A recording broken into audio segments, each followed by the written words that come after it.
Hello, everyone, and many thanks for joining today's stream news summary program from Russia, Moscow. And as always, I have prepared quite a number of news on some major topics. And in case you find the update informative and useful, please click that like button and leave some commentary. Might be very helpful to deal with the algorithm.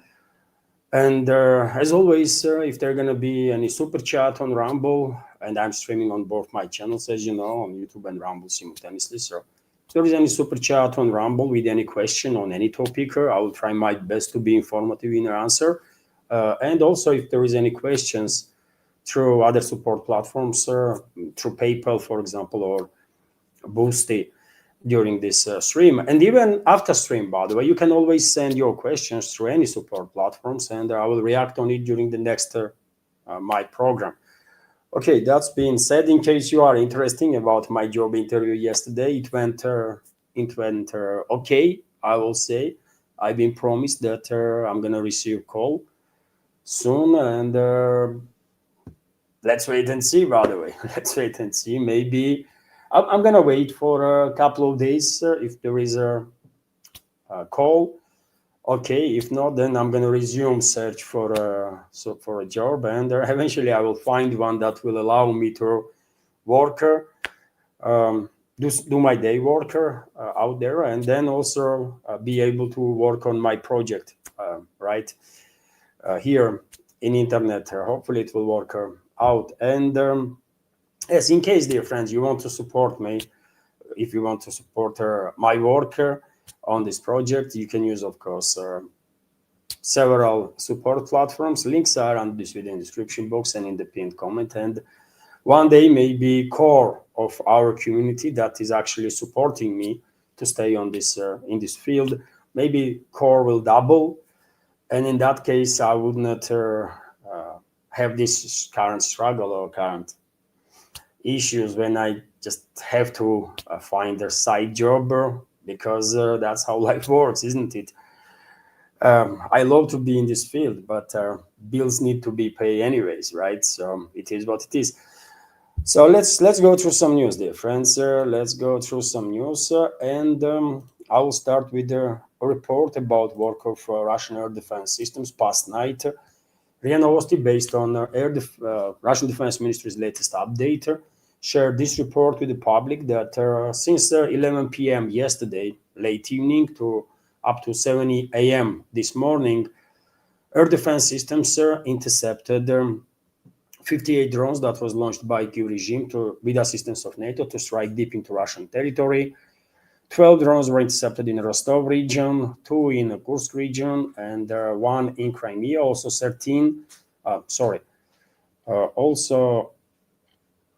43 drones were intercepted in the Volgograd region. Volgograd region was a primary target of this long-range attack of Kyiv regime, and I reported, dear friends, that this was the case also yesterday. Volgograd was heavily targeted, and reports are that one of the Russian military facilities were struck there in Volgograd region, and all sorts of speculations are being, circulating now on internet. According to some, on this military base, some Russian Oreshnik hypersonic missile systems were located, or some components of it. According to other rumors, there was something else there. I'm not going to go into details of these rumors because officially we didn't really receive any information from Defense Ministry on specifics, and therefore I just don't know, right? So I'm not going to pretend that I know what was struck on that military facility. Fact itself was confirmed by local authorities that military facility was targeted, and the closest village to this military base has been evacuated. That's all is known. And after all, Oreshnik missile system is a mobile system, right? And I don't think Russian militaries were keeping these mobile systems in range of Kyiv regime's drones because it makes no sense, right? These missile systems, Oreshniks, can be launched 3,000 miles away, right, from any point on a Q-controlled territory. So why would we bring these systems in a neighboring region with a, or almost neighboring, right, region with a zone of special military operation? It just makes no freaking sense. So therefore, I'm skeptical personally that Russian Oreshniks were damaged, but who knows? Who knows, right? I'm just giving you some update that yes, there are some rumors. You might come across such rumors, but I personally don't believe in any of it, right?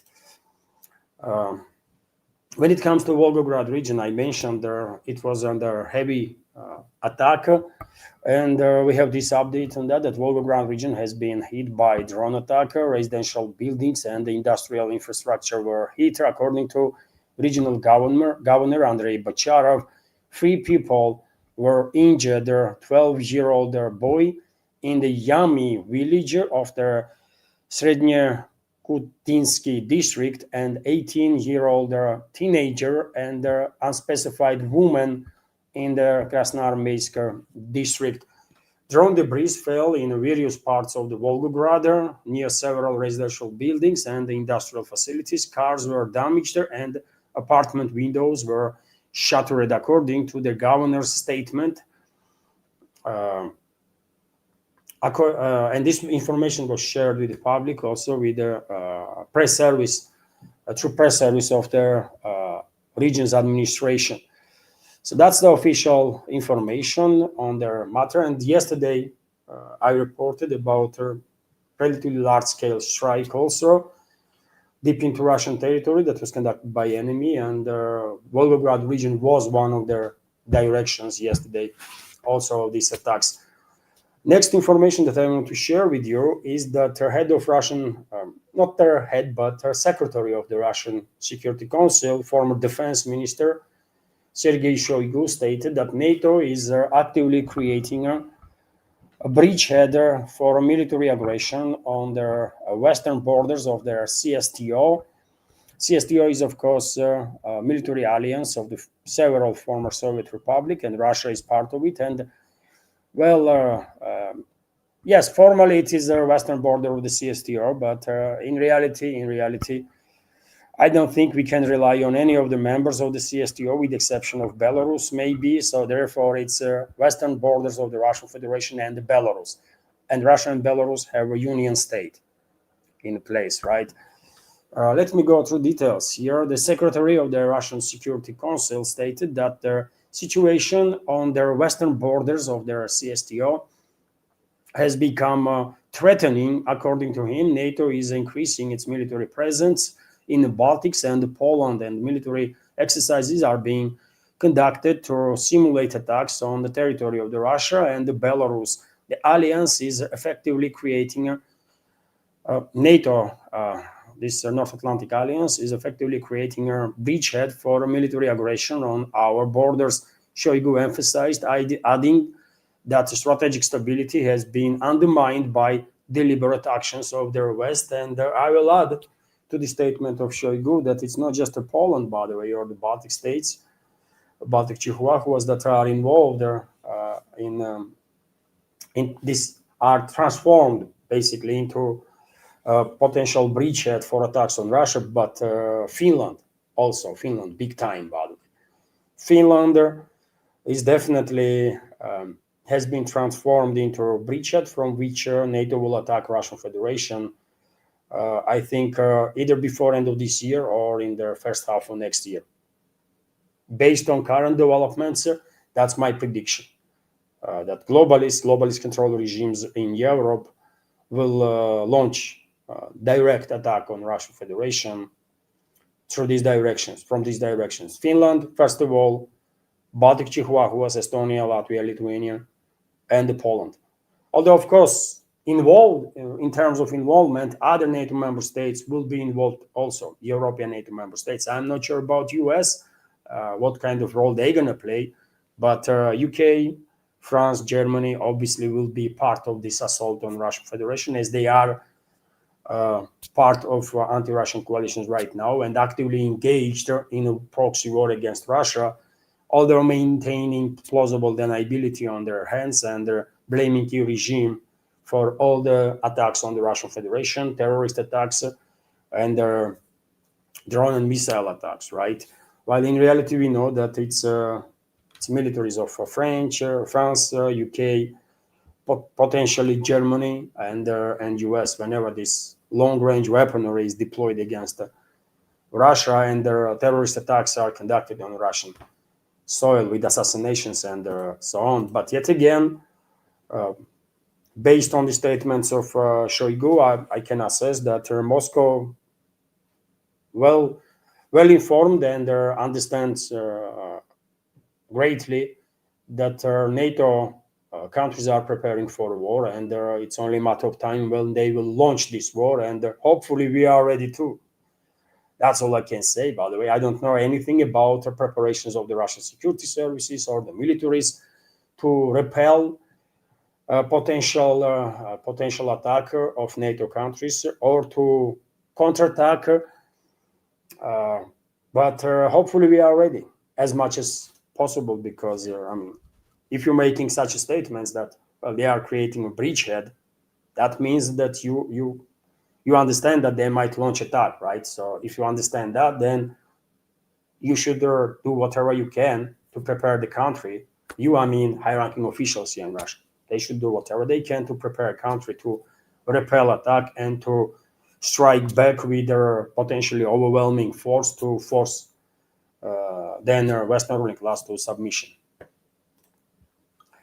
And NATO is preparing, by the way. NATO is definitely preparing, European NATO member states especially, for a war with Russia.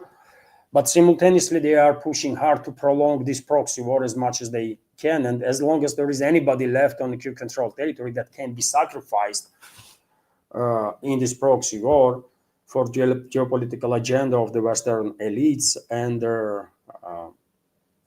and as long as while sacrificing Ukraine, Western elites will gain more and more time to better prepare for attack on Russia. Of course, they will continue pouring money and their weapons into this proxy war, into Kyiv-controlled territory. And the British defense minister basically said exactly that yesterday. He announced that Europe pledged another $35 billion, by the way, another $35 billion of weapons for Zelensky's regime.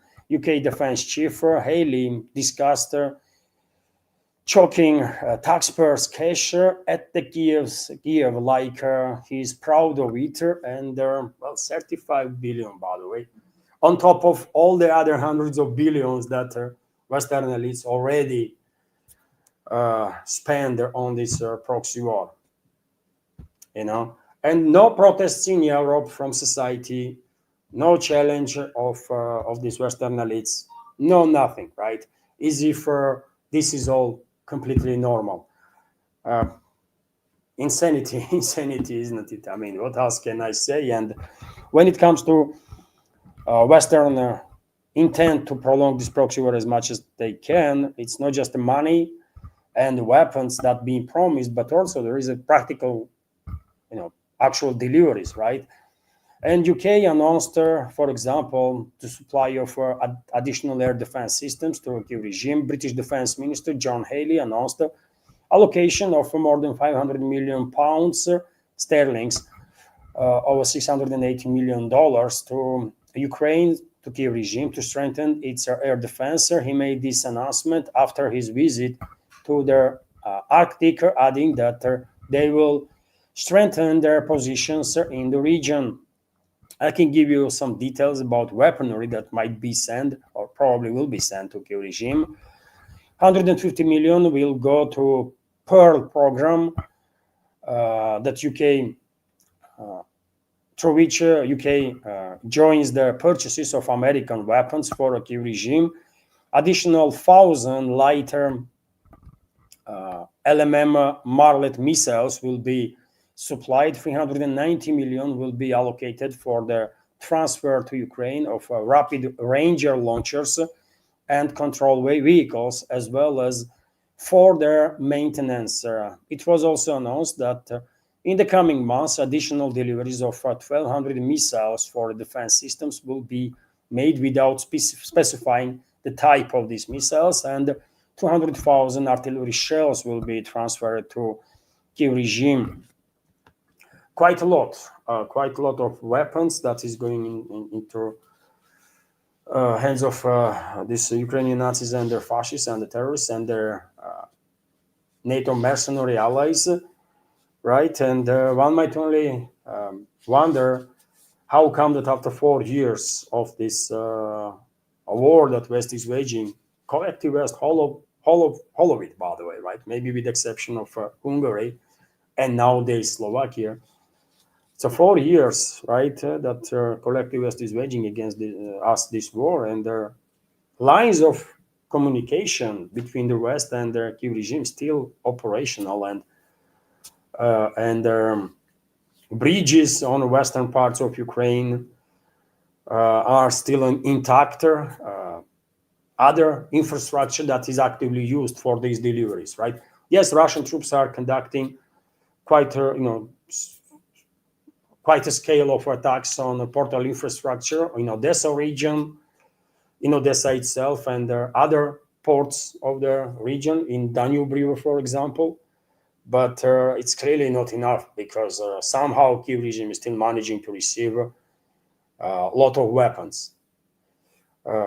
So yes, I mean, maybe it's technically impossible to shut down means of delivery, shut down logistics of their NATO in this regard, but if it's possible, then question is why we are not annihilating these logistical lines, man.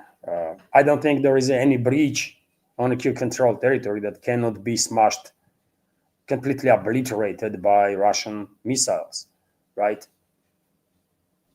There is nothing like that on the Kiev-controlled territory, on anywhere in this world, that cannot be obliterated by Russian militaries if order is there. Will they receive order? That's a whole different topic, but yeah. So a lot of weapons going, not just money, not just promises of more weapons, but there's actual deliveries. And UK is not alone, of course. Sweden is also tries hard to be among the leaders of this anti-Russian coalition, and they also announced the preparations for a third package of military aid to Kiev regime under the Pearl mechanism. Swedish Defense Minister Paul Johnson stated that their mechanism will allow to quickly purchase defense materials and they call it defense materials. Everything, by the way, they buy for public relations purposes. They are calling it defense material, including ATACMS missiles, Storm Shadow cruise missiles, anything. This is offensive weaponry. This is not defensive weaponry, but they call it all defensive, right? And yet again, no one is challenging them.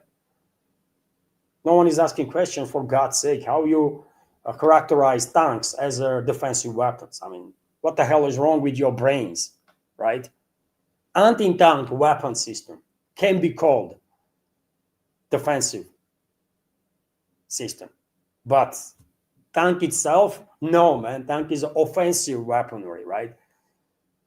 Just example. And what about these long-range missiles, by the way? The Storm Shadow from UK, or the Scalp PG from France, or US ATACMS. But they call it also defense materials. Okay, by the way, okay. Yet again, until we will hit them hard, man, these NATO member states, they will continue. And until we will force local elites to submission, they will continue to do whatever they can to prolong this proxy war against Russia. And when they are ready, they will launch a direct attack on Russian Federation. Have no doubts about it. Because Western ruling class have no reverse gear, have no brakes. They cannot stop on their own. They just cannot. And there are only two options. Either we are exterminating them and there is no one left to stop, right? And the problem is resolved, or we are forcing them to submission, to stop. There is only two options that we have, really. There is nothing else, right? And the majority of our community probably agree with me.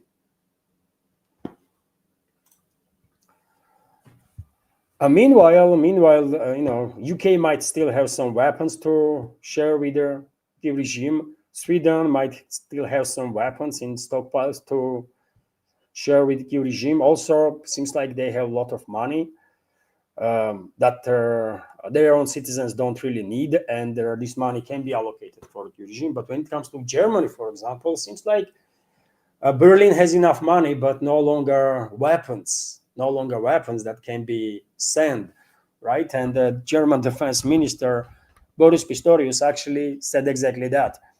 That German Bundeswehr might lack weapons nowadays to supply Kiev regime, but Berlin will be focused on allocation of the money, as it was done in a significant scale last year, according to Pistorius.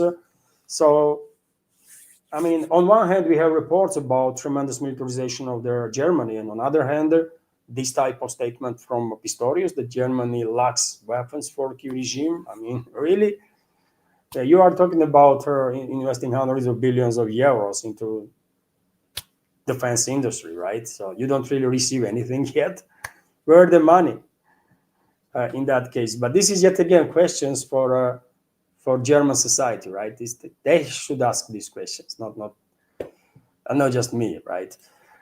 But yes, maybe Germany is trying now. German leadership is trying to be more focused on their own military capabilities now, because they see, and they are nervous, I guess, with the speed of militarization of Poland. And right now, I will argue that Poland probably is most armed, most capable military force in among European NATO member states. Yes, sir, France and UK have nuclear weapons, but with the exception of nukes, I think Poland is much more capable in terms of military operations than UK and France combined. And this does worries Germany. I mean, they are neighbors, they hate each other, right? They never had good relationships, actually, historically speaking, and they have many issues, right, that are very difficult to resolve, including territorial issues. Officially, Berlin didn't yet make any claims on historical German land that was given to Poland as a compensation after Second World War, but it's only a matter of time, and this topic is going to rise, and only going to be resolved through military force. So maybe Berlin now more focused on itself than on a Kiev regime. For Zelensky and his thugs, Berlin will allocate some money, because it seems like Germany still is quite a rich country and has a lot of money. Maybe not for German people, but enough for prolongation of this war. Mark Rutte, by the way, NATO Secretary General, was also making headlines, and he went once again to claim that China and Russia are major threat for the Western world, and blah blah blah, all that kind of BS. And then he started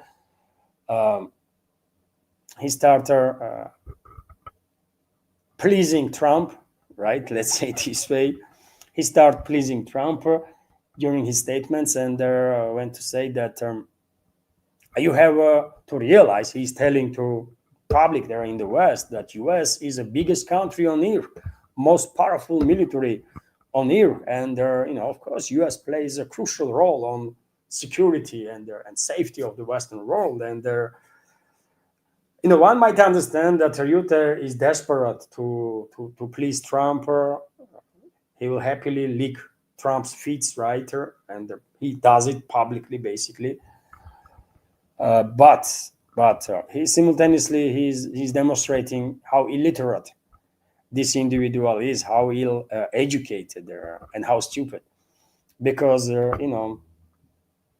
last time I checked, biggest country in this world was and is and will be always Russia. And second biggest country is Canada. So Mark Rutte should check his facts, right, before beginning to please Trump,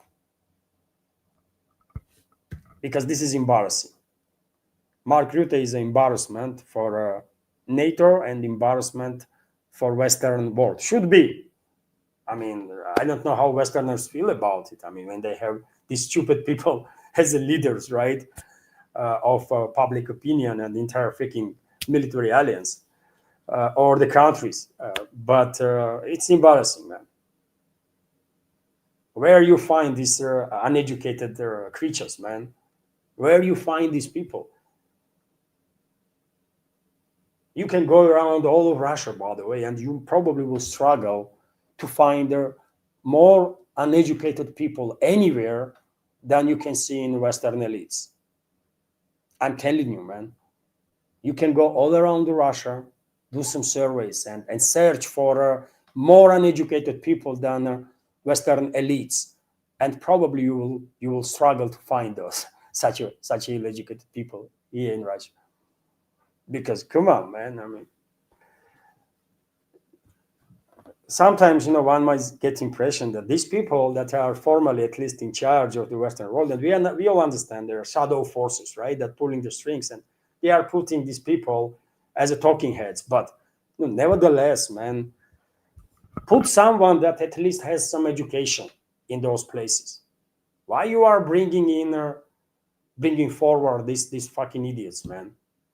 What the hell?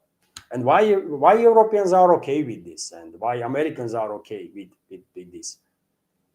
I don't get it, man. I mean, honestly, if any official in Russian government, it's unimaginable. I'm telling you, man, it's absolutely unimaginable that any Russian high-ranking official will be totally uneducated like Western elites are, right? It's just unimaginable, man. But if somehow, you know, somehow some illiterate individual end up on a position of power, trust me, man, society will blow up. Society will go crazy, right? And that person will be removed straight away. And there were such instances when some high-ranking officials in regions, different regions, might say some crazy stuff, man, right? Might say some crazy stuff, even by mistake or something. But if people start thinking that, well, this guy is freaking illiterate, man, uneducated, that's it, man, that's a sentence. And that person not just will lose job, but will never ever be in a position of power again. Not on a regional level, not on a federal level. That's a finish of the career. When you say something that is totally out of historical accuracy. But in the West, it's absolutely normal, by the way. Kaya Kallas, number one diplomat in Europe, right? Number one diplomat in EU, on dozens of occasions said that in last 100 years, Russia attacked 19 countries, while these 19 countries never attacked Russia. And I mean, no one challenged her, really. In last 100 years, Russia attacked 19 countries, and those countries didn't attack Russia. Wow. That's quite something, isn't it? I wonder which countries are those countries, man? From Andromeda Galaxy or from where? So you see, what I want to highlight, man, level of stupidity of these people that are formally in charge of the West is just beyond anything, right? Beyond anything, man. And very same Reuter went to say that he stopped listening to Russian officials long time ago, including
А сейчас?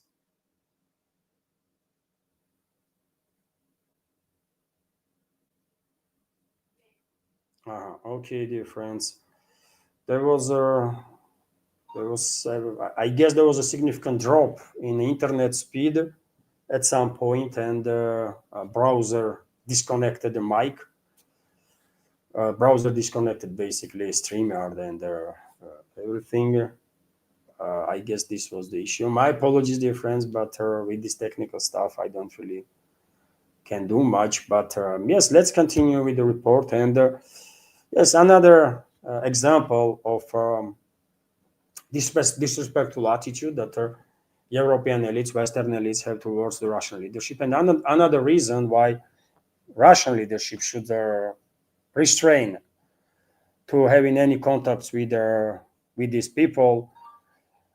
And therefore, I don't really understand, for example, statement of Peskov, press spokesman of the Russian president, when he said yesterday, that was, I believe, that neither Macron, neither Merz, president of France and chancellor of Germany, called Russian president. Otherwise, if they called Russian president with their answer, Peskov, this is my interpretation of his words, but Peskov basically emphasized that Moscow is open for communication, right? And I mean, with whom, for God's sake, right? With whom? With Macron, Merz, and I mean, maybe Rutte also, that publicly says that has no respect for Putin, has no respect for Lavrov, for nobody here in Russia. Do we respect ourselves, after all? I mean, that's the only question I have right now. Is Russian leadership respects itself? Because clearly, Western elites have no respect for them and for nobody here in Russia. And maybe, I mean, enough is enough, for God's sake, right? Maybe enough is enough, man. Because this is not diplomacy. World is watching, and world is, in some cases, probably laughing at us. And this is very unpleasant, man. And maybe Peskov hasn't, no time to read their comments, to monitor the media outlets in alternative media, even nothing to be said about MSM, but even in alternative media, there are more and more voices, by the way, that are expressing frustration because very educated people, by the way, experts in their fields, are now openly saying that they are losing understanding, or no matter how hard they try, of Moscow's policies. I mean, what Moscow actually wants to achieve and with whom, right?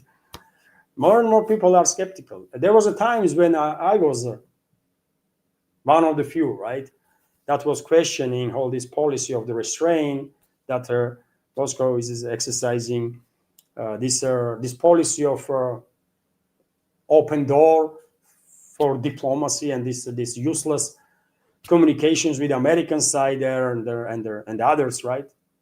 And some members of our community actually criticized me heavily for this, right? Some probably even left the chat. But now no one freaking understands. I mean, I'm no longer alone, man. There is no one left there out there that actually understands what the hell is going on. Maybe with the exception of those people that are in the Kremlin, but even in Russian foreign ministry, I think no one really understands what we are doing, right? Even they are losing. I think this is my interpretation. Even Russian foreign ministry is losing understanding of their Putin's policies, right? I think so. That's my impression. Maybe I'm wrong on that, but I think I'm on point there. And well, we have this report, by the way. I mean, I hope Peskov today will comment on these disrespectful statements of Rutte, and will say that Russian leadership also has no care what either Rutte or any other illiterate, uneducated, dirty animal has to say from Western elites. I mean, word for word, I hope Peskov will use exactly these words, man, because these are not creatures that can be called humans, man. Rutte is a filth, right? Filth. Come on, man. Entire Western elite is filth. period. Biological rubbish, let me say that way. It's going to be more clear, right? Biological rubbish. If it was up to me, I will definitely not even waste a second. If it was up to my decision, should we kill them all? I would not even think for a second. I will say yes immediately. I will literally participate myself to exterminate these fucking animals. Western elites, man. All of them. No mercy. All of them should be exterminated. Period. Because they are existential threat for humanity. And we should not talk to them. We should kill them. Period. TASS News Agency, meanwhile, is reporting. Anna is calling me, chill, don't go hungry. I'm chilling, man. I'm chilling. At this point, all we can do is just freaking laugh, I guess, right? Because none of it makes any freaking sense. Nothing makes no more sense, right? When it comes to these geopolitical games, man. Too much of it, right? And it is what it is. And, we can keep quiet. Okay, we can be quiet. Does it changes anything, really? Even if we are not quiet, I mean, I was a critical always, right? About certain policies that I don't understand. I was always director, never hide my opinion. But even if we talk, it changes nothing, sir. I mean, we are fucked, man. We as a humanity, actually, if you ask me. TASS News Agency, meanwhile, is reporting that Trump may abandon Ukraine settlement in the coming weeks. Another deception, for God's sake, man. These people have great fantasies, right? Western elites. I mean, somehow they have great fantasies, or the people that are working for them, right? Because they are coming up with these deception operations literally on daily basis. And another one that now, according to Atlantic, US President Donald Trump might refuse to continue participating in efforts to settle the Ukrainian conflict in the coming weeks as the midterm elections in Congress approach this fall. Ukrainians sended, and this is quote by the way, Ukrainians sended that sense that the time was running out in the coming weeks as the campaign season consumes more of Trump's attention. He could decide that the negotiations have become a political loser for him. He might then walk away, laying the blame for their failure of diplomacy on the sides, on the both sides involved in a conflict. And well, what can I say, man? There is no two sides in this conflict. There is numerous sides, right? On one side, it's us, Russian Federation. On the other side, there is a freaking collective West. All of it, with the exception of Hungary, maybe, and nowadays Slovakia. But on early days, during the previous government, Slovakia basically demilitarized itself, right? Sent practically everything they had in the army and the air force. Everything was sent to Kiev regime, right? So therefore, I cannot say Slovakia didn't participate in this proxy war against Russia. They did, big time. Hungary, yes, they restrained themselves. At least they didn't send officially weapons, although indirectly Hungarian military-industrial complex did made quite a good buck on this war. This is also true, and Hungary continues to supply Kiev regime with their electricity and the gas, I believe, despite horrible treatment of ethnic Hungarians by Kiev regimes, Ukrainian Nazis and the fascists. And this electricity, last time I checked, Kiev regime was using electricity that they are receiving from Hungary, for example, to transfer weapons, ammunition towards the front line, to operate with whatever is left from military-industrial complex. So is Hungary really innocent? Is Hungary really neutral? I would not say so, right? Although, of course, Hungary's involvement is much less than involvement of other NATO member states in this war. I'm quite accurate, isn't it, in my assumption here? And when it comes to this report from Atlantic, well, this is yet again another deception operation. Public has to be prepared, I guess, right? And soon we might hear more and more similar type of articles from other so-called media in the West. Public has to be prepared, isn't it? for what is about to happen. And what is what is about to happen is next phase of escalation, right? And Trump just talk too much. How he gonna resolve this conflict and how peace-loving creature he is. And of course, public will see further escalation of this conflict as a failure on his part, because after all, no one forced him to talk so much about Ukraine. He did it for himself, probably under their orders or their advice of the ruling class of the U.S. Because I don't think Trump himself can even find Ukraine on the map. He's one of the most uneducated individuals on this planet. And I'm not joking, by the way. I'm quite sure Trump wouldn't be able to find Ukraine. If you give him a map, erase the names of the countries, right? Just their borders and the territories. I'm quite sure he wouldn't be able to find Ukraine on the map. So is his opinion really matters on the topic, or can he actually have an opinion, honest opinion on the matter? No. So everything he says, by the way, is something that he was told by some others, right? Anyways, another deception that Trump might walk away. Okay, is if Trump did anything to de-escalate.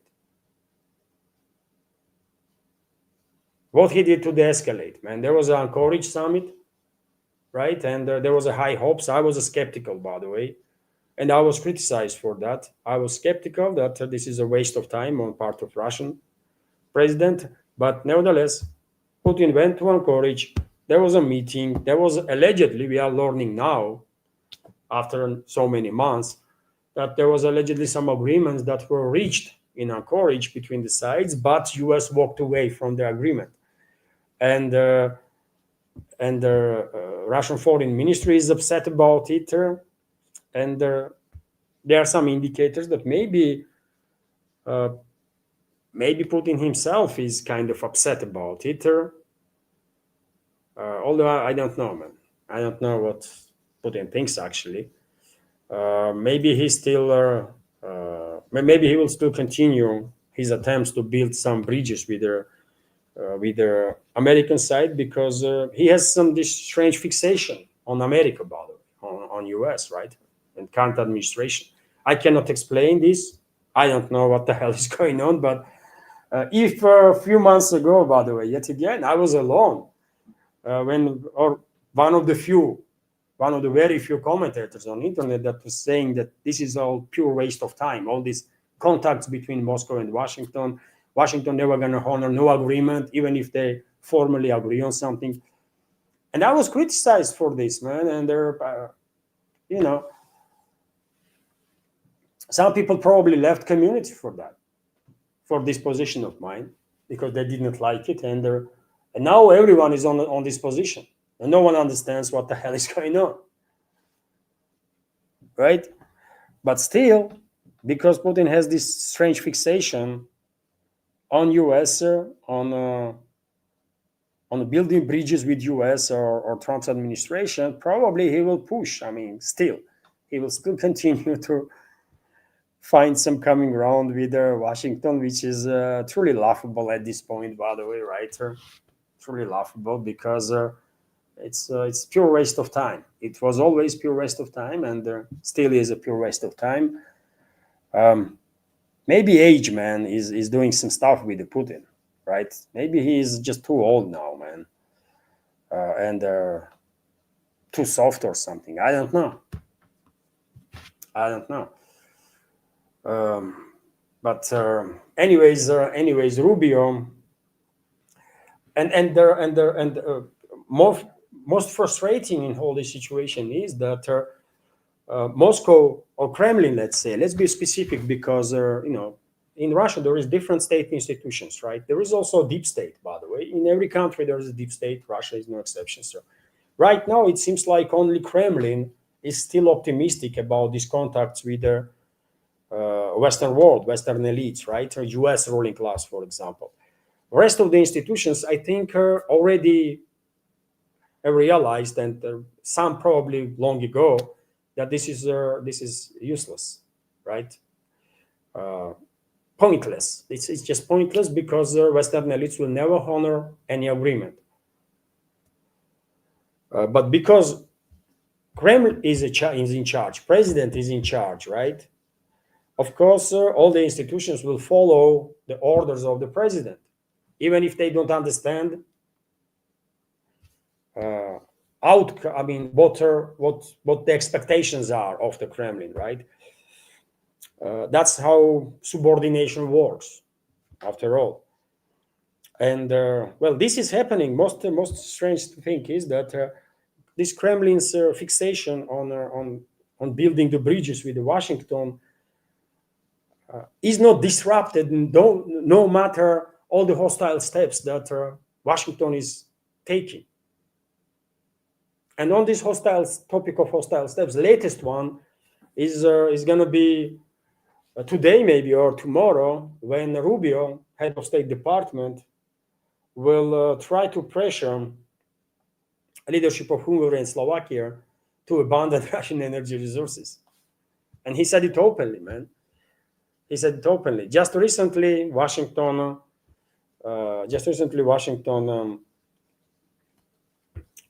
sanctioned Russian energy majors, right? U.S. Also recently, by the way, U.S. has hijacked a number of tankers that were linked to Russia. Act of war, if you ask me. Also, U.S. is actively engaged in this proxy war against Russia. U.S. continues to share intelligence. U.S. continues to provide weapons, right, to this terrorist regime in Kiev.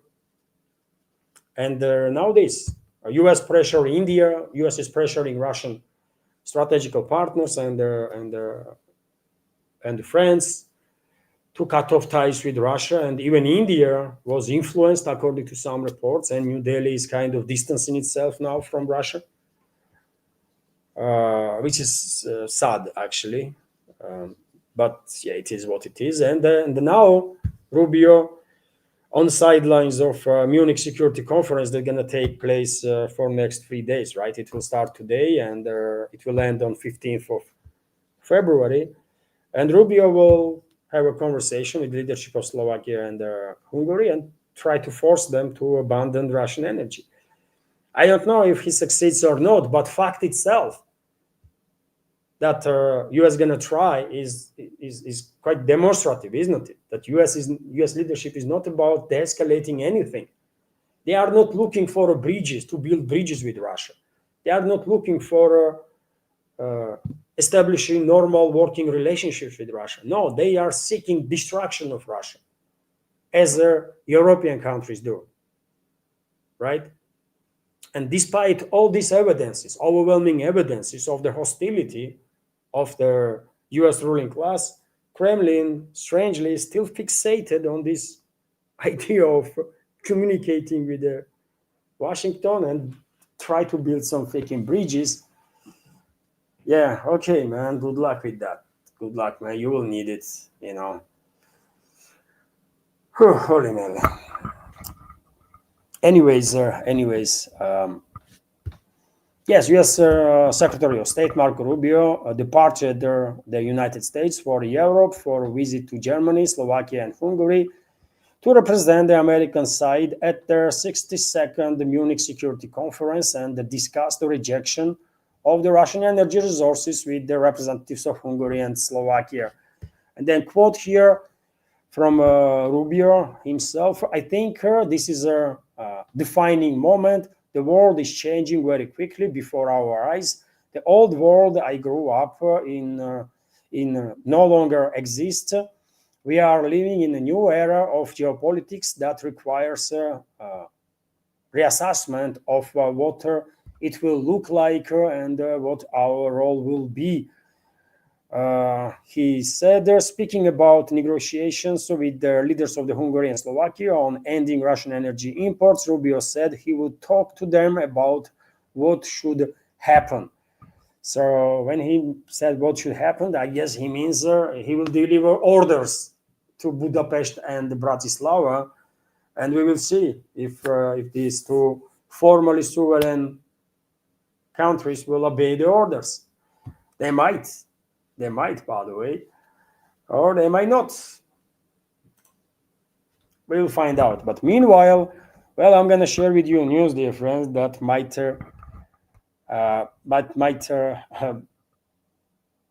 make your eyebrows rise. Bloomberg reported on Russia's proposal, alleged Russian proposal to return to the dollar for a partnership with the US. Yeah. Yet again, this is Bloomberg reporting. Kommersant newspaper, Russian media outlet, is sharing with the public this report from Bloomberg, but information itself is originated from or by these Western propaganda outlets. So let's take this information with a pinch of salt, okay? But nevertheless, I think it's interesting because after all, I just spoke for quite a length about the strange fixation of Moscow with the matter of building bridges with the US, right? So could be true, man, what Bloomberg is saying. So the Kremlin has prepared a memorandum of proposal for Trump's administration calling for Russia to return to the dollar transactions. Bloomberg reported this, citing an internal documents circulated among senior Russian officials. According to publication, this initiative will facilitate their expansion of the large-scale economic partnership with the United States. A return to the dollar system, including for transactions involving Russian energy resources, is listed as one of their document's 7 points. According to agency, such a move would represent a sharp reversal of the previous exchange rate and could significantly impact the global financial system. The documents also outlines areas of potential convergence of interest between Moscow and Washington. This includes joint oil and LNG projects, including offshore fields. Their list also includes cooperation in raw materials, nuclear energy, and AI. Long-term aviation contracts are also mentioned, as well as preferential terms for the return of American companies to the Russian market. Support for fossil fuels as an alternative to their climate agenda is specifically mentioned. Presidential Press Secretary Dmitry Peskov declined to comment to Bloomberg on this matter. And yet again, man, okay, I mean, what can I say, man? Ideally, of course, I would love to see Russia and US being partners, right? Russia and US to have relationships based on mutual respect and their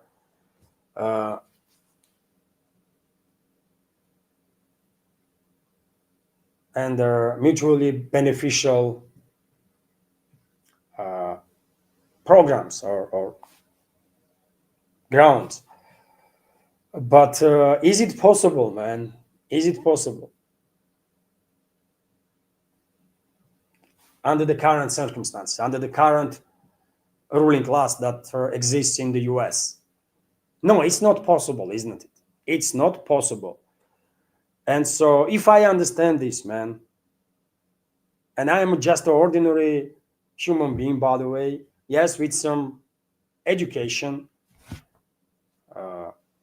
school, university, decades of work in journalism, life experience after all. But I'm still ordinary human being, man. I'm not some freaking genius or something. Just ordinary human being, right? With an average IQ of, I don't know, man, 130 maybe, right? And if I understand this stuff, man, how come that Kremlin does not? If this report is true, and even if this report is not true, man, why on earth Kremlin wasted so much time in attempts to build these bridges with Washington, man? When it is so clear that US ruling class will never honor any agreement with Russia or with anybody, actually, right? They cannot honor any agreement, man. They are freaking liars. They use diplomacy as a tool of deception, period.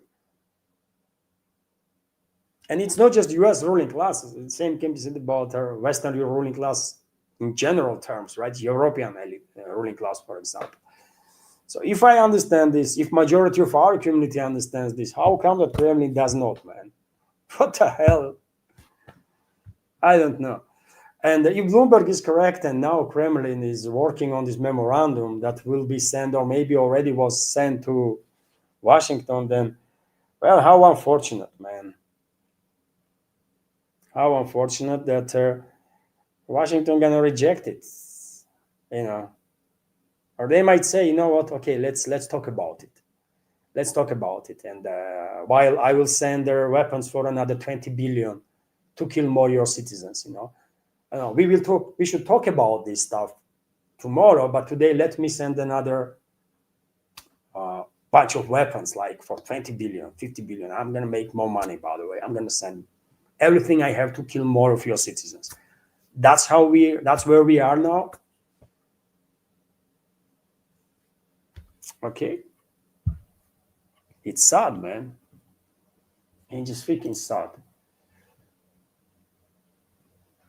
But it is what it is. It is what it is. Let's continue with their other news. I guess we are stuck, by the way. Russia is stuck with this president, Putin. And as long as he is a president, we should not expect any policy changes, right? In direction that I think is correct. We are stuck with this president, and in some years from now, there's going to be another election, and hopefully society will vote for someone else, because I'm extremely disappointed personally, and I'm quite sure very many other citizens of Russia also. Extremely disappointed. Extremely. Even though I never voted for the guy, man. But still, man, I did not expect his presidency, this term of his presidency, to be this bad, man. What the hell? What the hell, man? Let's continue with some other news. And we have more and more reports, by the way, about additional military assets being prepared to be deployed there towards the Middle East, while U.S. is engaged in yet another deception operation, this time around to mislead Iranian leadership, right? And earlier there was reports, and I was predicting, and I was saying, by the way, in my programs, that U.S. is not yet has enough military assets in the region to attack Iran and to sustain high level of military pressure. And I was saying that because land-based military bases in Middle East are vulnerable for Iranian long-range missiles, therefore U.S. will have no option but to spread its military assets in the Middle East. That will downgrade its battle effectiveness, right? And therefore, most likely U.S. will deploy either second aircraft carrier or potentially maybe even third one, right? And a few days ago, rumors started, and I'm saying so for quite a while now. And until Pentagon will deploy whatever they can, right, to sustain this high level of military pressure on Iran, to not just bomb Iran with some decapitations, right, but to bomb Iran for months on end, right, maybe 2 months on end, to create a power vacuum on a scale that Iran has not seen in its history, maybe, right? And to basically create ground for different groups of interests, ethnic groups included, to start fighting among each other to fill this power vacuum. And the goal of the US and the Western ruling class, generally speaking, is to provoke civil war. They don't want to conduct regime change and establish a Shah in the power or something, friendly regime, basically. No, they don't want no friendly regime. They want civil war in Iran and total destruction. And then the civil war to spell on other countries in the region. And they also want to provoke direct clashes between their original countries, because this way, Western ruling class will create favorable grounds for significant destruction of the navigation in the Persian Gulf and through Hormuz Strait, or complete shutdown of it, which will obviously cut China from Middle Eastern energy sources. That's going to be a tremendous hit on Chinese economy, tremendous strike on Chinese economy, by the way. That will force China to increase its dependence through years on Russia towards the critical level. And at that point, when Chinese dependence, if this plan works, if Western elites succeed with this plan, and at that point, when Chinese dependence on Russia will be on a critical level, Western ruling class will activate their assets, fifth column that they have in both countries, and I have no doubts they have fifth columns, by the way, in both countries, in Russia and China, and quite a powerful ones. And maybe this fifth column is influencing Putin's policies, by the way. Who knows? Who knows? Just saying, man. But I think these fifth columns exist, and they are powerful. And I think Western ruling class at that point, when Chinese dependence on Russian energy will be absolutely critical, they will use these fifth columns to create tension between Moscow and Beijing, to put fear in Beijing, in Chinese leadership, that Moscow might turn its back on China now and move towards the West and cut energy supplies to China, which will be death sentence for Chinese economy at that point, right? And based on this fear, Western ruling class will push China towards military actions to secure closest energy fields through military means. And where these closest energy fields are, by the way, Central Asia and Russia, right?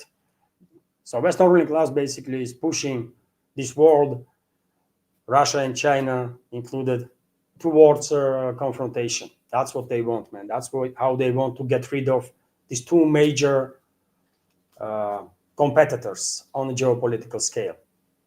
And by the way, if anybody thinks, if West succeeds, it will be only war between China and Russia. No, man.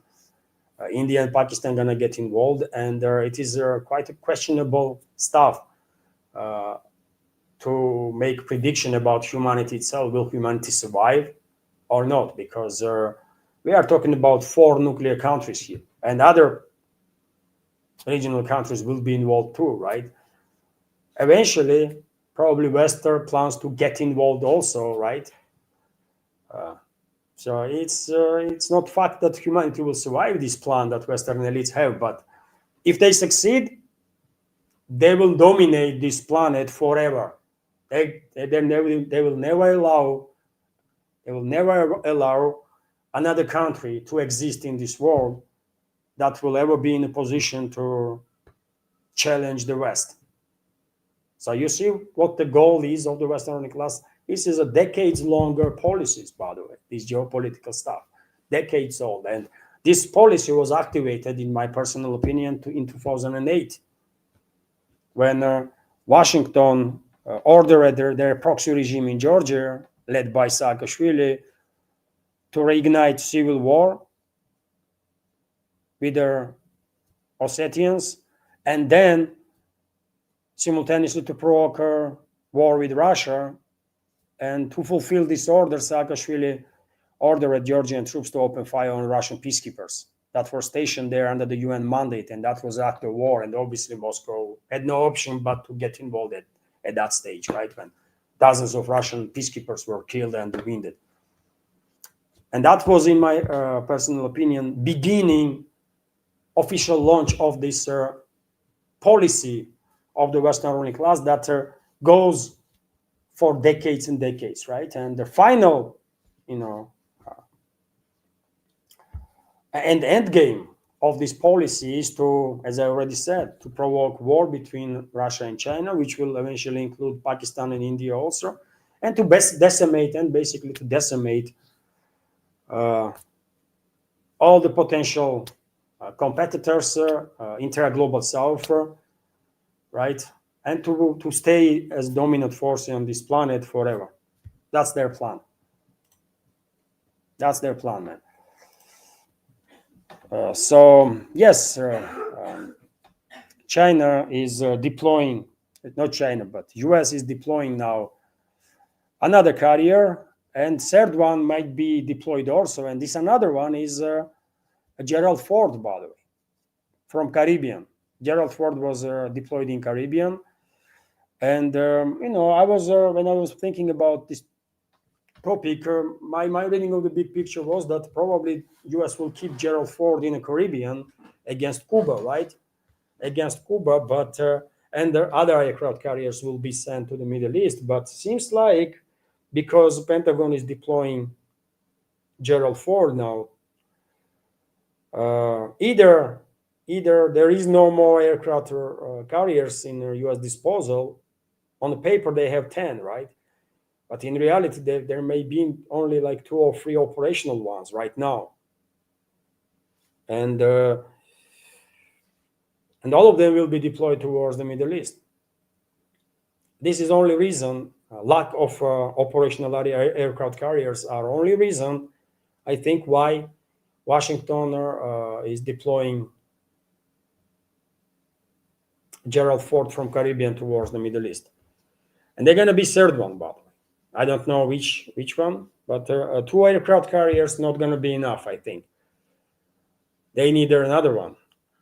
And if US has no operational aircraft carrier to deploy, only these 2 ones, Abraham Lincoln and Gerald Ford, then I think Washington will press France and UK to deploy their aircraft carriers. And UK has formally at least 2 aircraft carriers. France has 1 aircraft carrier, right, operational. Although battle capability of these carriers are questionable. From these 2 British carriers, I mean, none of them are fully battle ready. None of them were fully battle capable since their launch.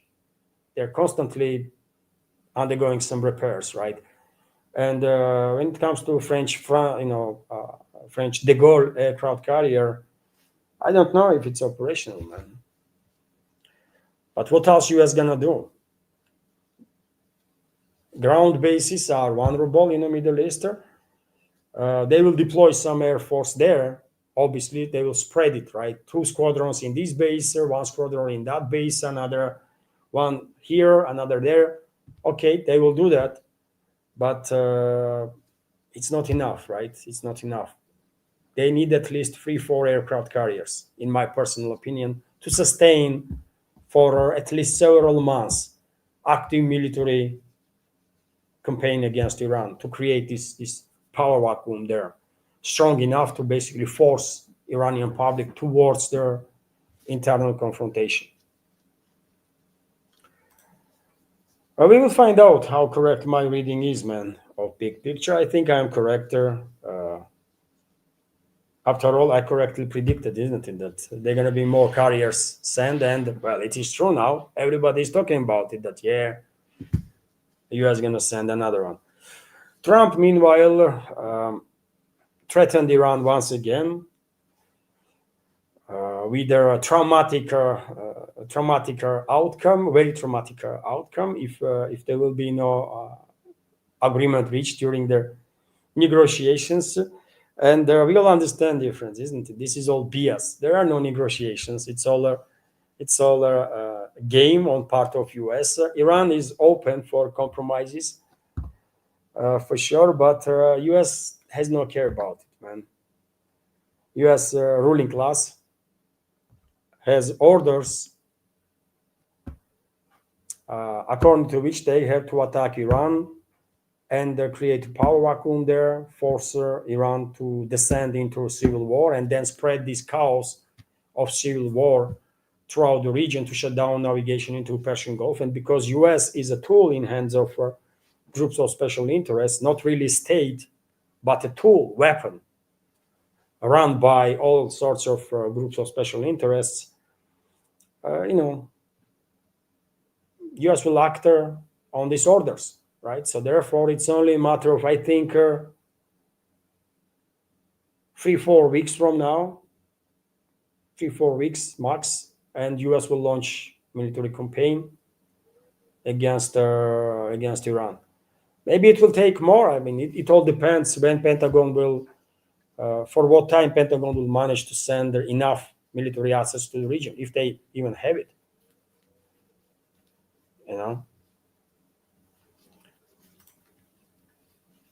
Netanyahu, meanwhile, is making statements that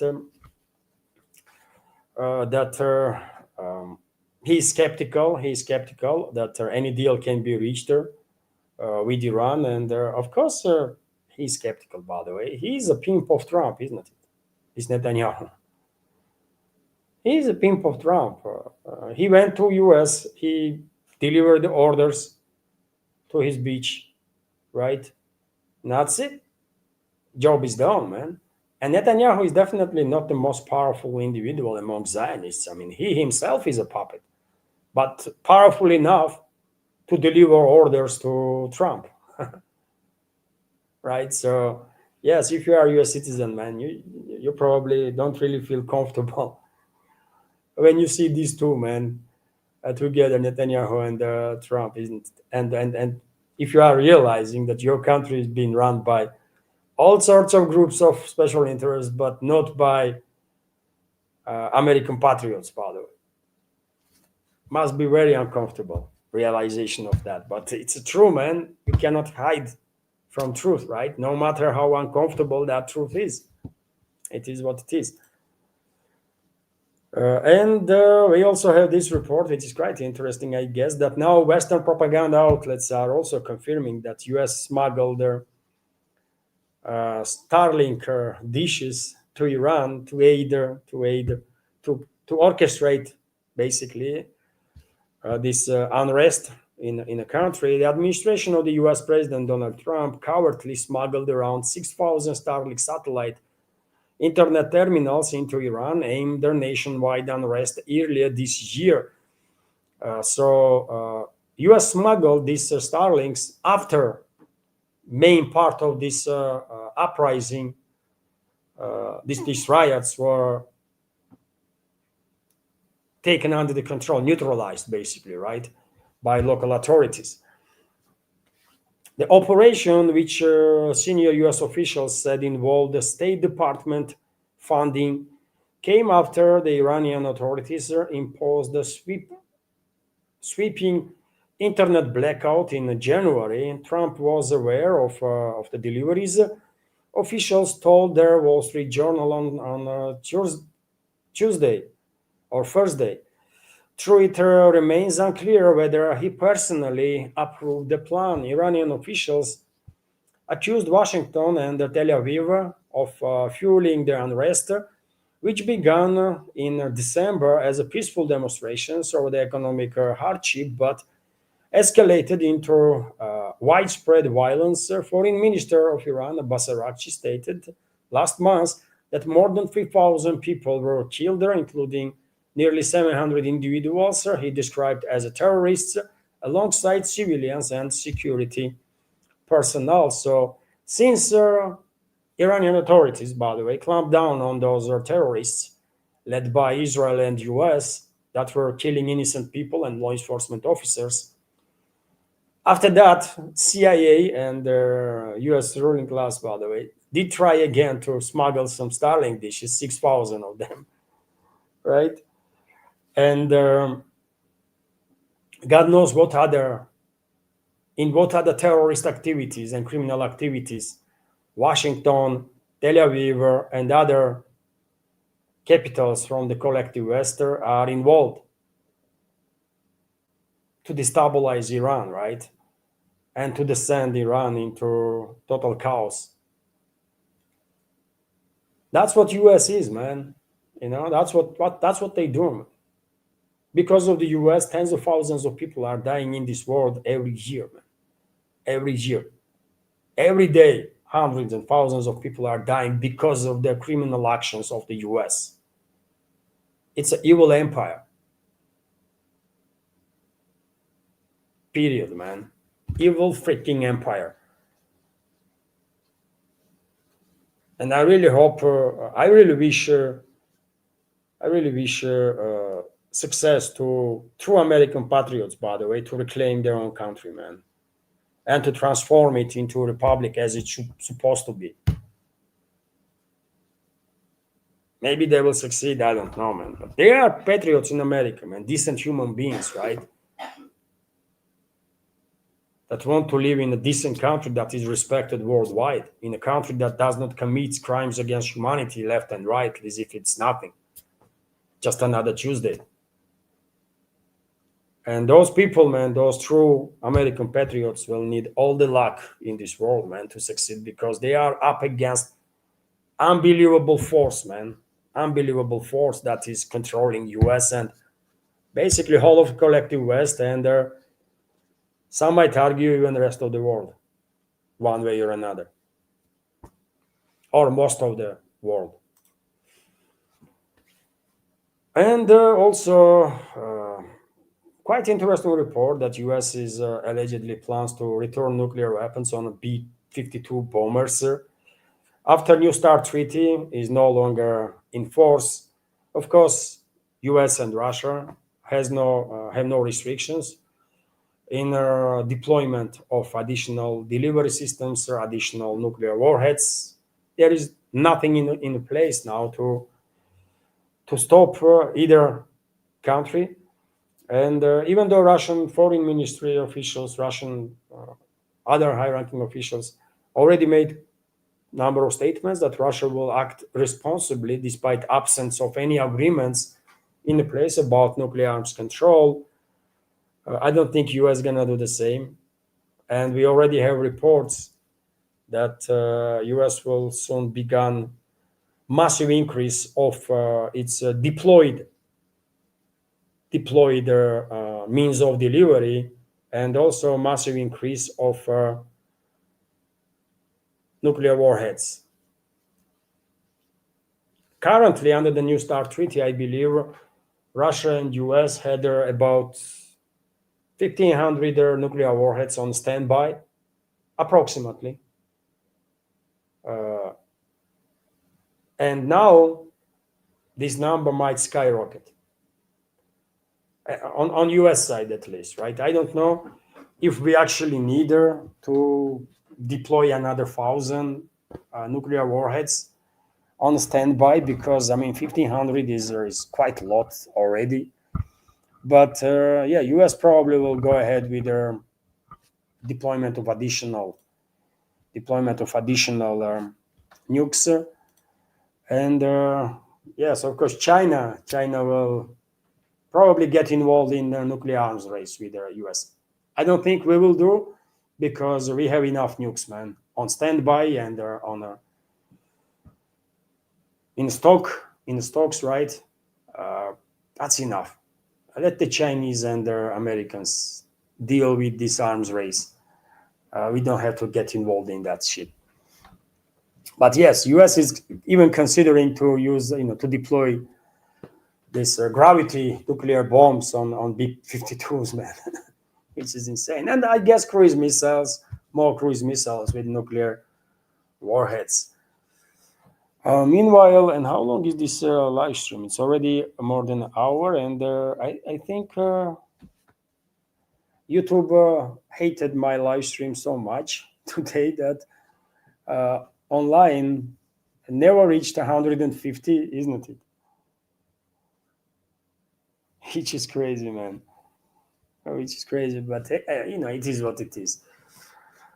It is what it is. I'm sharing opinions, by the way, that are very, very unpopular in the West, especially, right? I'm sharing opinions that are hated in the Western world, and YouTube platform, Rumble platform. These are platforms that are controlled by the Western elites, right? And yeah, no surprises. Let's continue with some other news. And the US officials are more and more often acting like they are big bosses of the Venezuela, because, well, they are actually. They are in charge, right? And the Energy Secretary of US, Wright, promised during the televised interview that Venezuela will increase oil production by 30-40% of this year alone. And yes, probably it will, but it's a sad, isn't it? It's a sad and tragicomic. It's a tragicomic that well, Masks are dropped, and U.S. Ruling class is no longer even trying to attempt to play some, I don't know, man, by some declared principles or something.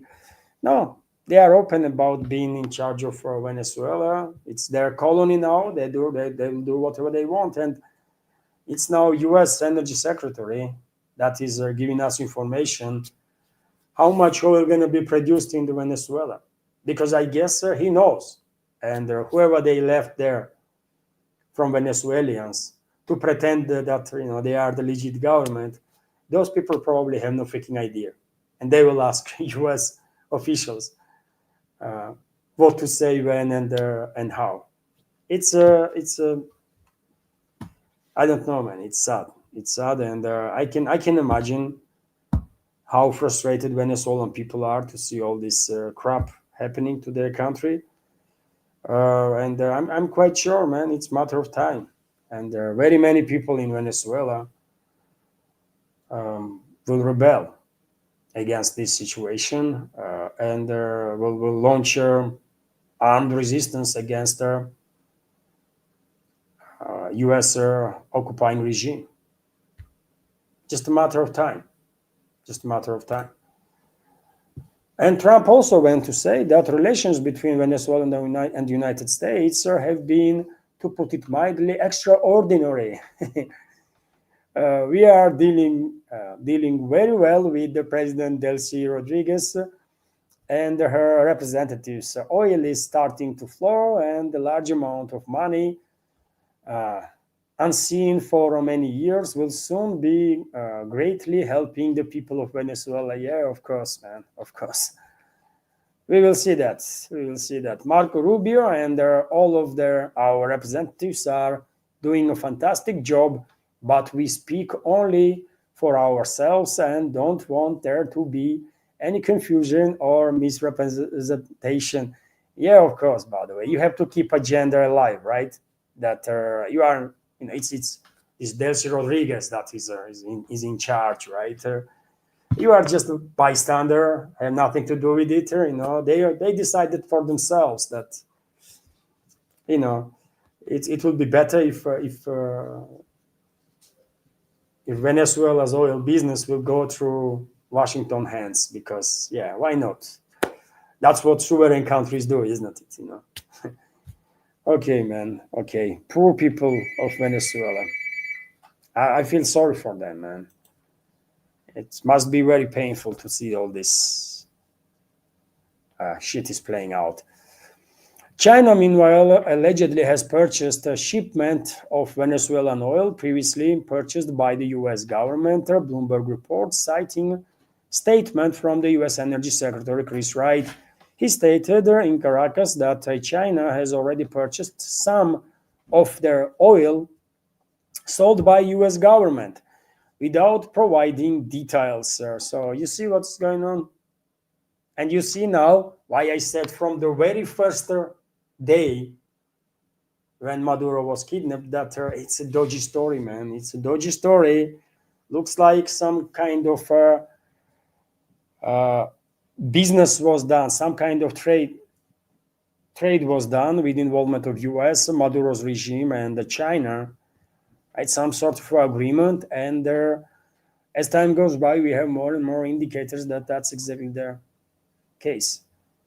And of course, China will happily buy oil from Washington as long as there is such a capabilities, because they need oil, right? They will buy oil from anybody. They will buy oil from anybody as long as there is any to buy, right? And it's not going to be for a long time.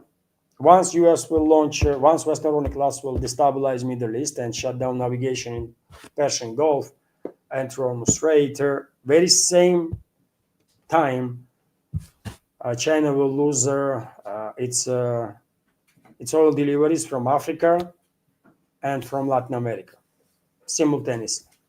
Just mark my word, by the way. I know this is going to happen, 1,000,000%. It's easy, man. It's on surface, right? You don't have to be like super crazy analytic, by the way, to see this. It's just so freaking out there, right? Vzgled newspaper, meanwhile, is reporting that Niger declared a war on France, which is quite something. Niger's president Abdul Rahman Tijani's chief of military staff, Amando Ibro, announced that countries entering into war with France. During the speech to young people at their Niamey stadium, Ibro declared, we are entering into a war with France. We were not at war, but now we are entering into a war with France. According to military, the mobilization decree previously approved by the Niger's government was aimed at preparing for a possible conflict with France. And well, it might you might laugh at this report, by the way, but French secret services are actively involved in cooperation with all sorts of terrorist groups in Sahel region. They are actively trying to destabilize the regional countries, including Niger, of course, Burkina Faso, and many others, right, that gained independence from colonial power, actual independence, by the way. And of course, Paris or French elites are not happy about it. And just a few days ago, I believe Russian Foreign Intelligence Service even reported that French intelligence, French political and intelligence military leadership is actively engaged with all sorts of terrorist groups in Africa, and in all sorts of planning to conduct regime changes, basically, in all these countries that are disobeying orders from the Paris, right? And decided that they're gonna be in charge of their own country and their own fate. So there is a grounds on which this Niger's military official is claiming that they are entering the war with France, because yes, they are in a war with France, because France will do whatever they can to kill them all, right? And to establish government that will obey orders from Paris again. As simple as that. Meanwhile, few more news, dear friends, and I will end this update on that. Ted Lieu, Representative Ted Lieu, U.S. lawmaker, I guess he's a Democrat,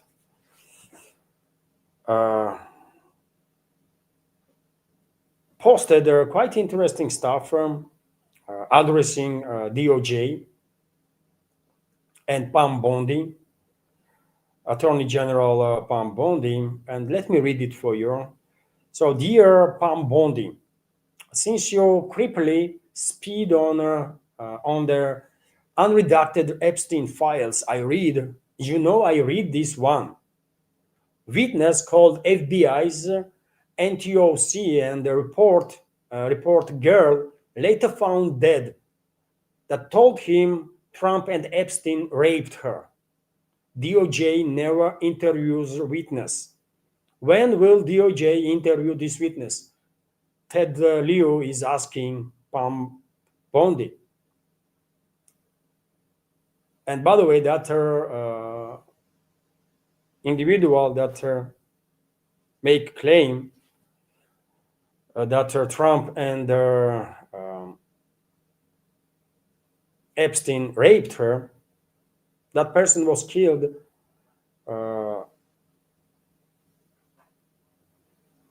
she was shot at head, in the head, right? She was shot at the head. And investigators said it was a suicide. But the question itself is quite logical, isn't it? When there is a report about such a heinous crime, why this witness has not been interviewed by law enforcement? Why? It's a legit question, though. But we know why. We know why, isn't it? None of the figures, by the way, none of the figures that are actually useful for Zionists gonna end up being investigated under this Epstein story. None of them. If they lose the relevance, the importance or usefulness for Zionists, well, in that case, they might get investigated. And by saying so, I'm saying that, of course, Zionists are in charge of US big time. And we all know that. We all know that.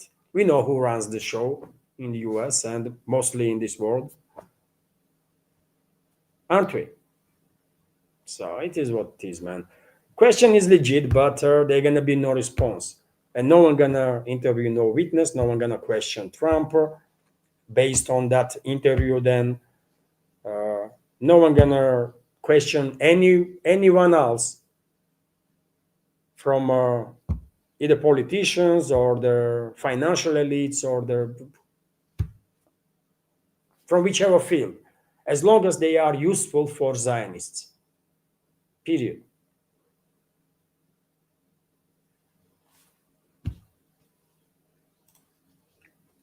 RIA Novosti is also reporting that, well, Midad Energy signed the letter of intent to purchase Lukoil assets. Well, result of U.S. hostility, by the way, against Russia, while Moscow tried to build bridges with Washington. Washington is accelerating its hostility towards Russia, and as you know, just about like 2 months ago, that was U.S. imposed additional sanctions against Russian Lukoil, energy major, and also Russian Rosneft. And since then, I guess both companies, but mostly Lukoil makes headlines. Lukoil is selling its foreign assets. And well, yesterday I reported about Lukoil's assets in Europe that was sold in Netherlands, by the way. Now we have this report that Saudi Arabian company Midad Energy has signed a letter of intent to acquire Lukoil's international assets. Reuters reports citing informed sources. Yet again, I guess Lukoil will have no option but to sell its assets under significant discount and lose potentially billions. But yeah, that's uh, that's that's the objective reality, right? Um, that's what US did. US leadership, Trump's administration, and the American ruling class. And I will end the new segment on this report that Russian Proton M rocket blasts off from Baikonur Cosmodrome carrying water weather satellite into space. And yeah, who knows? Was it a weather satellite or for military purposes? We don't know. But in any ways, there was a launch, by the way, in Baikonur, and a successful one. And I'm gonna end the news segment on this positive news, something positive, by the way, something positive. And well, this is it for now, dear friends. I'm short on time. Otherwise, I would go through comments, but we're gonna have community chatter on Sunday. And yes, I will go through super chat. And there was a super chat, by the way. Of course, I will react on it right now. But community chat, we will have community chat on Sunday. Let's have a chat about any topic, by the way, anything, right? And maybe tomorrow also. These days, I'm you know short on time, moving around, looking for a job and stuff, and so therefore I myself don't know anything about my programming next week, right? Once I will find job, once I sign the papers and it's all official, and when I will know my schedule of work, uh, then of course I'll be able to arrange my programming also, right, on this on my channels, and I will share with you information about potential changes. And so meanwhile, I will always let you know on my Telegram channel, by the way, when update gonna be.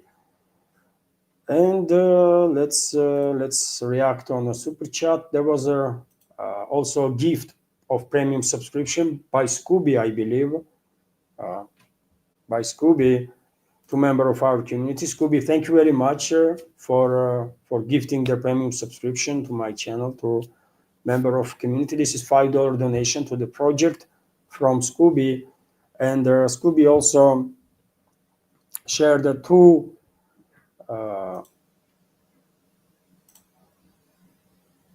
super chats. There's two super chats, by the way. I will react on both. Thank you very much, Scooby, for your super chat, of course. And right now I will open both super chats simultaneously, and I will go one by one. So this is a super chat from Scooby. Thank you very much, Scooby, for two super chats and their $2 donation each. And first super chat. In the first super chat, Scooby is commenting, what happened to the multipolar world? Nobody talks about it anymore now that the USA has had succeeded with Syria, Venezuela, Pakistan, etc.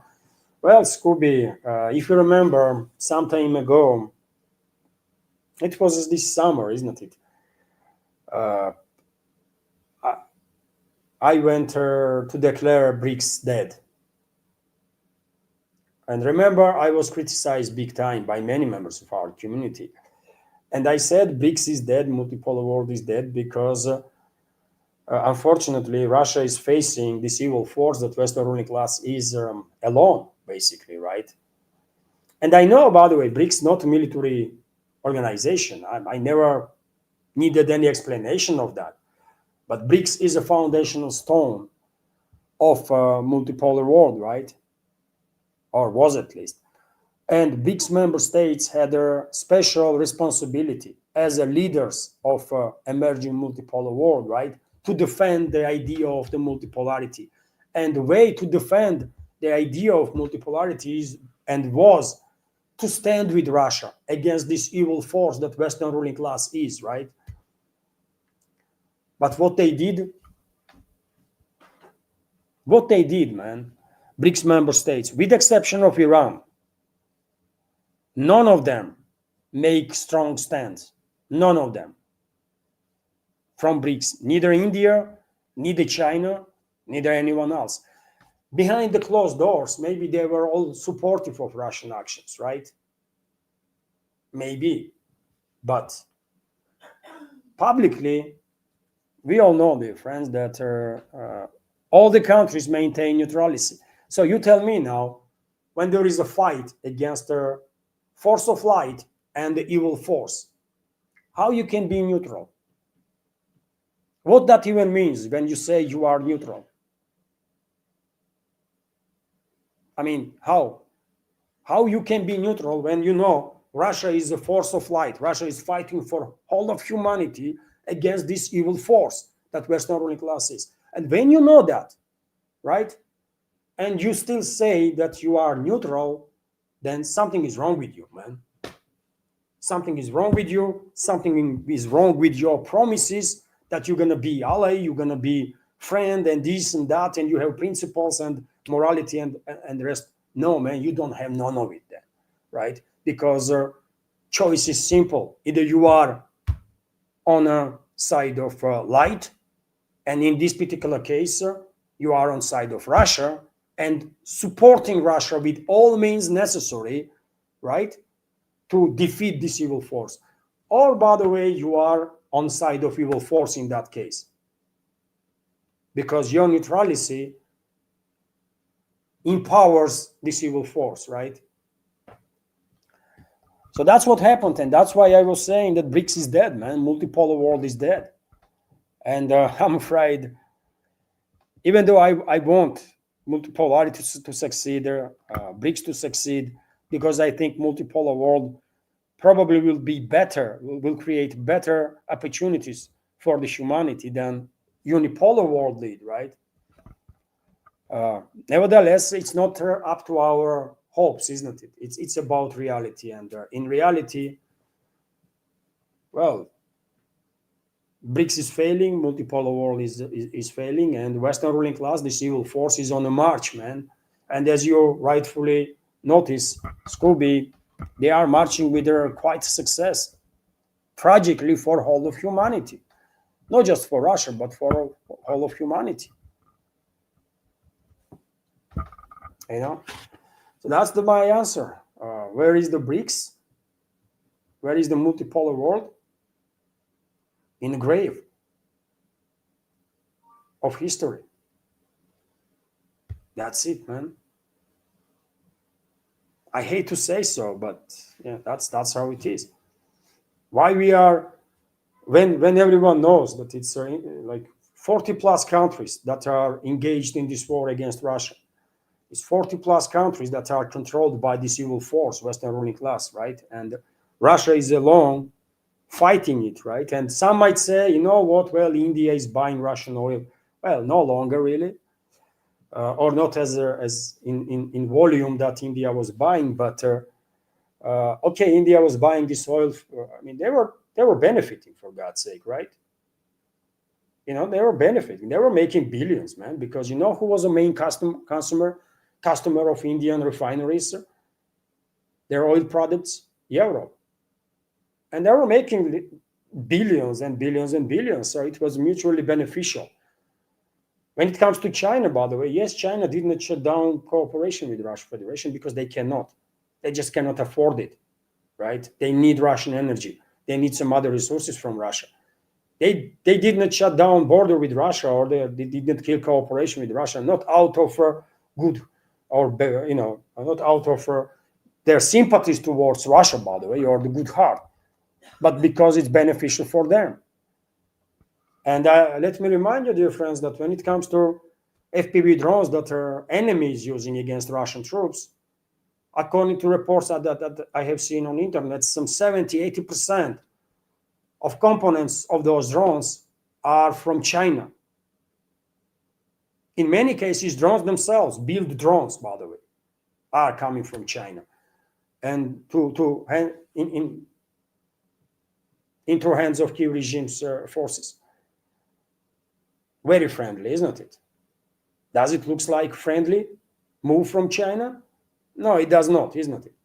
So I'm not a politician, by the way, right? I have no obligations to act as a politician, be politcorrect, or say some stuff that or just say stuff that would not offend anybody. I don't give a fuck who will be offended, man. I don't care, literally. True is true, and I'm saying true as I see it, right? BRICS is in the graves, it's dead, man. And the multipolar world is dead. That's it. You know, in 10 years from now, maybe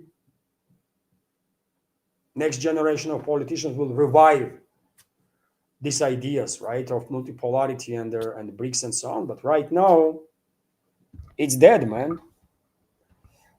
It is what it is, and in a grave. That's why you don't see no freaking. And I can see Arcane Eclectic is commenting. You don't know, Levan. I know, Arcane, because yet again, when there is a choice, simple choice, you are either on the side of light, and Russia is side of light, and on the right side of history. So either you are on Russian side or you are on side of evil force, right? It's just this simple choice there, right? There is nothing else, no other options, father. Either you are supporting Russia or you are empowering evil force. Even with your neutrality. And unfortunately, BRICS member states that are leading or supposed to be leading members of their multipolar world, right? And play key role in creation of this new world. They are cowards, man. Let's be real here. They are cowards. How they can be neutral? Man? So that's my answer. You might disagree with me, absolutely. All of you might disagree with me. I'm okay with that. And I love to be wrong, man. I love to be wrong.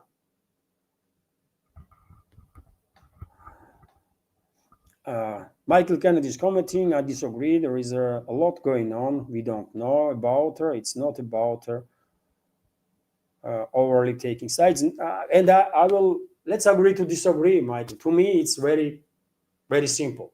Russia is on the right side of history. Russia is a force of light. And the Western ruling class is an evil force, period. To me, personally, choice is simple. I'm on side of light, right?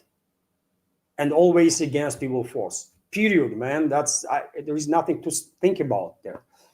It's very clear. Because you live in the Western world, maybe you have some sympathies towards that evil force because you live in the West, right?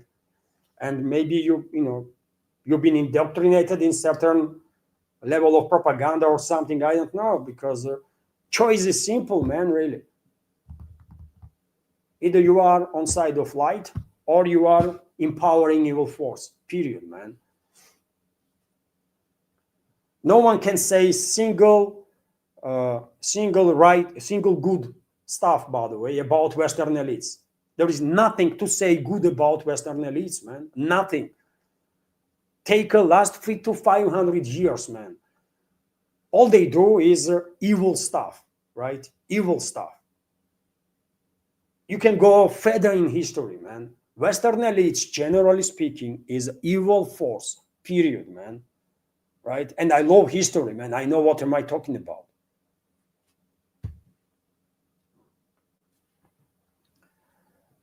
Yet again, everyone can disagree with me, man. I mean, we don't have to agree on anything, really. I mean, but I have my take, right? And so thank you very much, Scooby, for your very relevant question, actually. Very relevant question. What happened to multipolar world? I'm afraid multipolar world died before it even emerged or was born. And second question, after being betrayed for years, Ukraine managed to take 100-kilometer square in this recent counteroffensive. After so many years, I am losing faith in Russia's ability to win this war before it kills their economy. On the matter of counteroffensive, probably you are talking about, latest area of counterattacks of Kiev regime was in the northern part of Zaporozhye region, isn't it? And on the juncture of Zaporozhye and Dnipropetrovsk region, I think that's the areas that you are talking about. And yeah, there were reports that Kiev regime's forces did manage to achieve some success in this direction. But according to Russian sources, situation is not really that critical, and operational control is still in Russian hands. But if you are talking in general terms, that this special military operation is taking just too long, that's what happens when you tied hands of your military and security services behind their back. That's what happens. It's a political issue. This is not a military issue, by the way. It's a political issue, right? If Russian militaries and security services had the green light to operate in all the necessary ways that they find to be relevant, security services and militaries, this conflict would end a long time ago. I have no doubts about it, by the way. I have no doubts about it. Russian militaries, Russian security services are well capable, absolutely, by the way, to deal with all their threats, right? And to resolve or finalize this special military operation in a matter of weeks. From today, in a matter of weeks, if they have a green light to operate in ways that they've been trained to operate, and while using all the means that they can use, right? But for this, political decision has to be made in the Kremlin, and there is no such a decision. right? Russian president continues to exercise restraint policies, which ties. And president has, of course, humanitarian aspects in his mind, and God knows what else he's thinking of. He has good intentions, obviously, right? He is the president of Russia. He wants what is the best for Russia. He has his own calculus, and his decisions are made based on that. But purely on matter of Russian military and security capabilities, I can tell you that if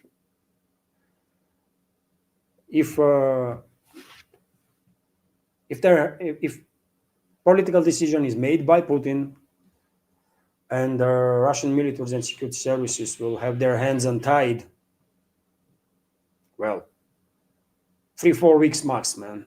3-4 weeks maximum. And there is a total demilitarization of this Kiev regime. Denazification will achieve significant progress, right? Because very many Nazis will be eliminated, and all the other tasks of special military operation will be reached. So it's not a matter of military or the security, by the way. Russian militaries are well capable. Russian security services are well capable. It's a matter of political decision. Come on, if you are on a ring, if you are a boxer, right, and your enemies are punching you like left and right, with their hands and feet and everything, right, and you have your hands tied behind your back. How easy is going to be? Even if you are very, very capable boxer, how long? You might beat your opponent anyways, right? Eventually, if you might withstand all the hits, and one head kick might take him out, right? And you might wait for that particular moment. Your enemy might get exhausted eventually, right? And just fail down. So you might actually win still, but it's going to be hard, isn't it? When your hands are tied behind your back. And that's how Russian militaries and security services are fighting for 4 years now. So I definitely don't lost no confidence in Russian military and security services, sir. I have 100% trust, by the way. They are well capable to achieve all their goals of the special military operation. All they need is their hands to be untied. That's it. And they will do and give them then 3-4 weeks, and that's it, man. There will be no need for additional time. 3-4 weeks, and that's it. Everyone will understand everything. But yet again, that's my take, and I'm 100% convinced that this is their case, by the way. How are you going to expect from colonels and the generals that went through military academy, by the way, and take and learned how to operate, how to manage the operation? They learned how to do stuff based on all the means that Russian military can offer. And during the special military operation, these colonels and generals and other officers, they've been told, you know what? No, you cannot use now this, and this, and this, and these two. Rest, okay. And now give me results. And there are results, by the way. Slowly but surely, Russian military still are moving forward, liberating more and more people, more and more territories, but in situation when, so much was from the capabilities have been taken from you, right? In these circumstances, I guess more rapid advances is just impossible. It is what it is, man. It's a political matter. It's not a military matter. And I think vast majority here in Russia, by the way, will agree with me, 100%. Vast majority is in absolute support of Russian military. No one has no doubts in the capabilities of Russian military, in the capabilities of Russian security services, and everyone understands that their hands being tied behind their backs, right? This is their overall understanding here in Russia, by the way. So no one is doubting either militaries or the security services. If you want some insight from Russia, right? And once again, Scooby, thank you very much for the super chat, for a gifter of a premium subscription, which is of course $5 donation for the projector.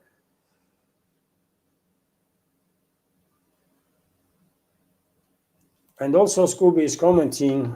Scooby is a very active member of our Rumble community, by the way, and I will, if I may, I will encourage everyone from YouTube to subscribe to my Rumble channel, because you never know, man. You can see what YouTube is doing to my channel, isn't it? So soon they might just block it completely, and well, in this regard, Rumble probably will at least allow me to have a channel there. So just subscribe, just in case, to stay in touch, right? Link to my Rumble is under this video in the description box. And Scooby is commenting, war of attrition, whether military or economy, favors the larger guy. It's Russia versus NATO war, not Russia versus Ukraine. I agree with you, Scooby, absolutely. I agree with you, absolutely. And that's why I was always skeptical of these restraint policies, because collective West has a much larger economy than we do. Collective West has much larger resources, financial, economical, industrial, than we do, right? Don't believe in this nonsense that West can no longer produce shells or their tanks, no, they can, man. They can. They can.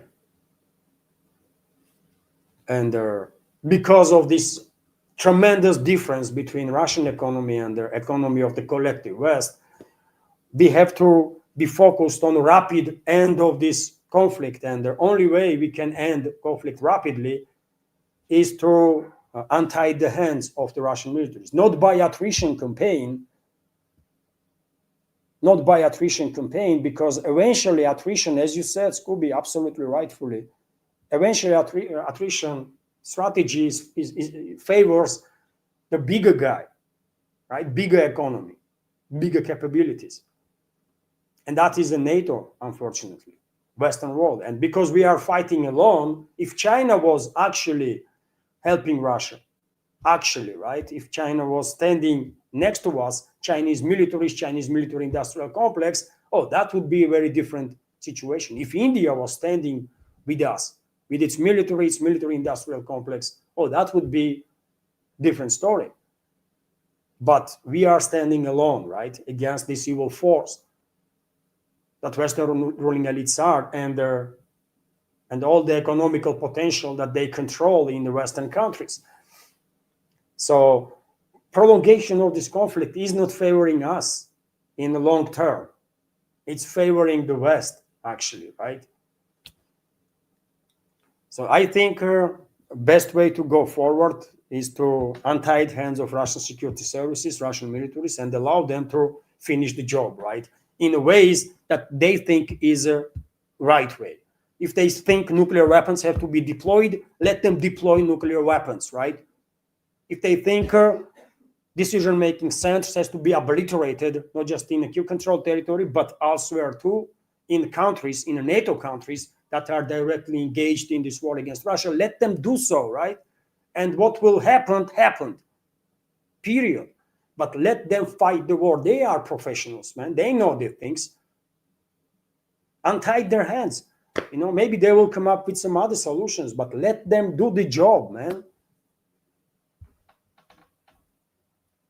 That's my take, because longer this conflict continues,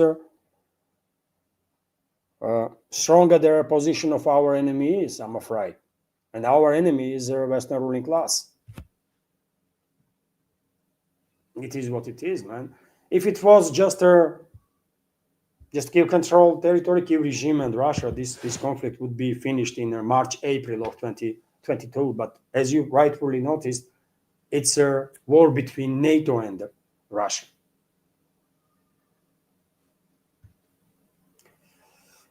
So, I don't know, man. And I said, man,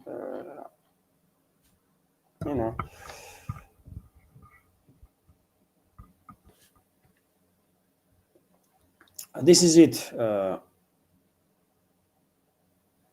And Ruth Green is commenting. Russia is playing 3D chess. West NATO is playing 2D droughts. Yeah, I would love to see that we are playing 3D or 4D chess or something, but I mean, Scooby is correct. Time is not favoring us. Time is favoring the West, Western ruling class. Let's say whenever I talk about West, by the way, I mean I want everyone to understand that I'm talking about Western elites. I have nothing against the people, by the way, no matter where these people live in the West, East, North, South. I mean, people are people, right? I consider us to be allies, right? Ordinary people. So, okay, dear friends, we had a good discussion. I hope you liked the. I hope you liked the video, and I guess this is it for now.